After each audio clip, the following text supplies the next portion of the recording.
तर नमस्कार मित्रांनो, जय शिवराय आणि स्वागत आहे तुमचं पुन्हा आपल्या मिनी व्लॉग मध्ये. तर आज आहे ना एवढा जास्त आनंद होत होता माहिती का, कारण आज आहे ना 4G आणि 5G दोन्ही पण अनलिमिटेड रिचार्ज करून टाकलं होतं. आधी ना फक्त 5G अनलिमिटेड होतं, म्हणजे खूप जास्त दूर व्हिडिओ अपलोड करायला जावं लागत होतं, तर खूप जास्त जीवार येत होतं. आणि सोबत मी आलेला होता वाकडीला, कारण तो म्हणे चाल म्हणे वाकडीवरून येऊ म्हणे, कारण आहे ना त्याचं घराचं बांधकाम चालू होतं. तर त्याच्या घरासाठी ना ते झोक्याच्या आणि बंगडीच्या कड्या आणायच्या होत्या. तर आम्ही ना 3 कड्या घेतलेल्या आहे, म्हणजे 3 घरांमध्ये लावण्यासाठी. तर कड्या घेऊन वगैरे आम्ही मस्तपैकी आलेलो होतो घरी.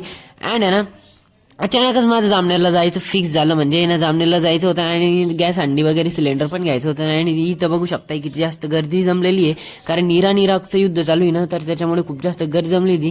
आधी ना लोकांना हंडींची किंमत नव्हती, तर आहे ना या ठिकाणी मग त्याच्यानंतर आम्ही आलो महिंद्रा केमिस्ट्रीमध्ये. आणि कॅमेरा बघा किती डल येतोय, कारण मी ना कॅमेऱ्याला पुसलेलाच नव्हता, तर आहे ना खूप जास्त क्वालिटी डल आलेली या ठिकाणी. आणि ना बघू शकताय तुम्ही महिंद्रा केमिस्ट्रीमध्ये आलेलो आहे. आणि आता आहे ना म्हणजे उद्यापासून आहे ना मला आहे ना रोज डेली इथं यायचं आहे, आणि क्लास 20 एप्रिल पासूनच चालू होत आहे. मग काय नंतर आले बिर्याणीच्या दुकानाकडे, आणि इथं मस्त पैकी बिर्याणी घेतली. तर काल आहे ना एवढ्या घाईमध्ये घरी आलो माहिती का, कारण काल व्लॉग एंड करायचं आहे ना लक्षच राहिलं नाही. तर आजचा व्लॉग मी याच ठिकाणी एंड करतो. तोपर्यंत फॉलो आणि सबस्क्राईब करून या, भेटूया नेक्स्ट व्लॉग. बाय.